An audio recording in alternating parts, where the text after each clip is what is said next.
Hello everyone, welcome to BooksWagon.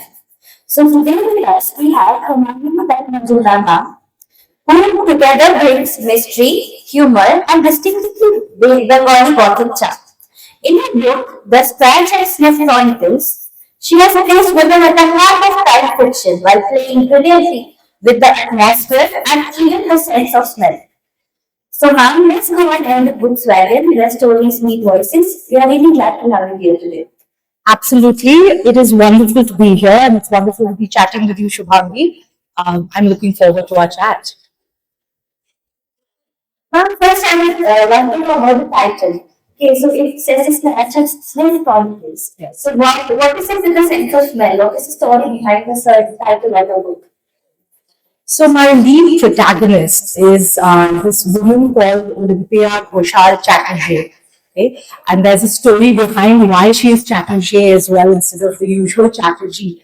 A lot of people are familiar with that surname. It's a very common Bengali surname. But this particular family are a family which comes from a long history of connections with French. The French when they colonized parts of India. So there's a place called Chondon, which used to be a French colony in West Bengal. So this family comes from there. And my main protagonist, Olympia, or Ollie as the family calls her, she has an uncanny sense of smell.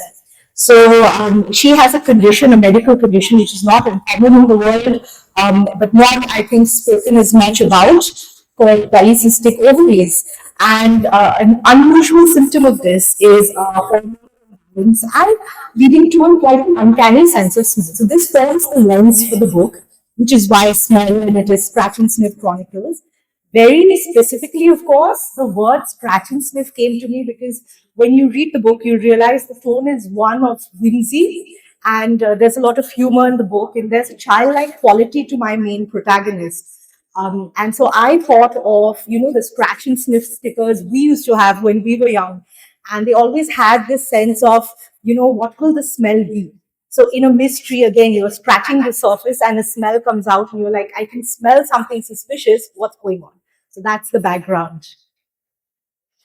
Well, ma'am, this is a crime mystery as well as you're saying this has a gothic touch. Yes. So, growing up as a Bengali, you must have heard about Satyajit Ray's Booby Like Bhagavan and all that Bengali ghost literature, all of that. Yes. And also, you said you have an influence of Western ghost culture as well in the book. Yes. So, please tell us a bit about that.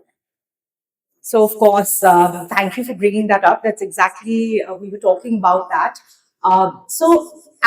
Growing up in my household, we were exposed to the idea of supernatural through, popular culture in various ways. There's, of course, Gupi Gain, Bhagabai, Hirok Raja Deshe, where, there's a friendly ghost who actually does them a kindness and offers them boons, made very beautifully by Satyajit Ray. There are also other elements like, as a child, you'll be hearing about Thakumar Juli, where there are monsters, some of them are good, some of them you fight. And then Tagore's Monihara, where there's a woman who's obsessed with her gold and her jewelry and her spirit lingers. And I think, it had such a lasting impact growing up. And these were some of the elements of, Bengali culture that crept into my book. But as you said, on the other hand, there's a very significant skeleton that is discovered in my book, and that acts as a catalyst and it sets off the ball rolling for the mystery. And this is very reminiscent of your Shakespearean ghosts. So, for example, Hamlet's father kind of coming back and seeking revenge, or whether it's, in Macbeth, a ghost turning up at the feast and kind of saying, guilting the parties. And again, moving a little more towards the Americas, of course, a big influence has been Hitchcock. I loved Alfred Hitchcock movies growing up. And I think without giving too much away, for lovers of Psycho, there are nods in the book to Norman Bates and, his approach. So these were some of the elements that kind of came into my books. Great, ma'am. So, ma'am, before moving on to more technicalities of the book, I would like to come back to the fact that you had a big corporate career as well before writing.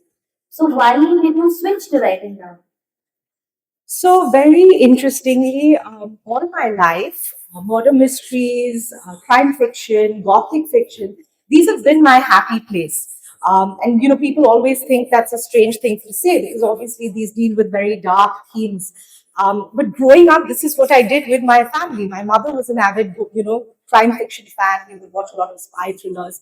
So in my head, these are inextricably linked. A happy, warm space, and escape from reality in a way, and these beautiful genres. I did go into a corporate career and, I worked for 16 years in talent and people development. And, corporate life is fun and there are many wonderful things about it. But I think anybody who holds down a job will know you need an escape. And writing was my escape. So I would write in my lunch hour and just to see where it goes. And I think at that point, I never really thought I would be a full-time fiction writer one day. It was just places I wanted to escape to, adventures I wanted to have, and that's how it all kind of started. And then when the book was done, there were people who thought well of it, and I said, I'm going to give this a go. Ma'am, I want to know that your book holds classic Bengali elements, Bengali lines, Bengali phrases that you have used. So there are, what do you expect the readers to take away from your book, mainly from this one? Okay. So my book is a very eclectic mix. So you will see nods, of course, to Bengali culture. You will also see nods to French culture because there's there are a family of Francophiles and there are big elements of art. So, for example, there's a chapter called Monet Monet Ache, and it's a play on the fact that the family is a big fan of the artist Monet. In fact, they have the Monet blue in their home, which is called Nilbari because it's painted blue. And the aunt is into high art. She references Andy Warhol. She references Caravaggio. But there are also these other elements of Bengali culture and this mix. So what I would really want the readers to kind of take away from this is that actually everything is connected. So whether you look at cultural elements from Bengal and then connect it to art from France, architecture, Gothic architecture, the building has gargoyles, which might be reminiscent of Victor Hugo's description of various buildings and things like that. So I think it would be nice if they went away with what's inside my head, that connection between different cultures and the fact that possibly a really nice afternoon read, kind of juicy. There's a juicy murder in there, there are Gothic elements. So I hope that they will go away with just a really good time. Ma'am, so I can see that you are indeed a lover of culture, various types of cultures, likings, and you also had a varied career and you have stayed in various number of places. So how has all of that influenced you as a writer in the due course of time? So that's again a very interesting question because I get this a lot. I've lived in a number of different places. I was born in the Middle East in Bahrain. I've lived in various cities in India. I lived in Delhi, Mumbai, Kolkata, Pune. In the US, I've lived in Indiana, Austin, Texas, and New York, and then Singapore for the last significant number of years.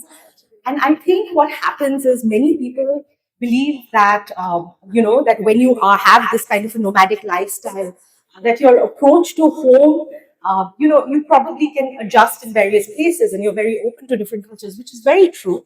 But it also fills you with a longing for roots. So, which is why people are surprised when they read my book and they say it is so connected to Bengali culture, but you've only lived in Bengal for a small fragment of your life. How did this happen? But there is always that yearning to go back to roots, as opposed to somebody who may have lived there for the longest time. They might take it a little for granted if I can may take the liberty to do that, because I have friends, of course, who've grown up in West Bengal, lived there forever, and they're like, I don't know, I don't know what the fuss is about. It's okay, but I don't mind moving out. And those of us who are outside would be like, how do I reconnect? I'm yearning to go back. So that's crept into my books, that sense of home for sure. Family talking to you made me feel a sense of home, as you may know. So, ma'am, before we end our conversation, what would be your message to our readers who are listening to us today? So I think, mine is a story. I'm a debut novelist. I had a lot of fun writing this book. And I think my journey to writing in this particular book is very filled with joy. I'm always someone who chases joy. And I bring in things that I love. So as you see the words that I use, I talk about warm, happy spaces. And I bring all of that into my book, all my favorite things. I would, suggest that my message to your listeners would really be, whether you're a reader or a writer, please continue to do that, because when you find your joy and you kind of chase your joy, that's when the magic really happens. So I think I'd like to leave them with that message. Thank you so much, ma'am, for your insights today. Thank you. We had a brilliant conversation. And thank you, everyone, for being with us here today. Thank you. Hi everyone, thank you for tuning in. My book, The Scratch and Sniff Chronicles, it's written by me, Hemangini Dutt Majumder, is available at BooksWagon. I do hope you will check it out and support me. Thank you.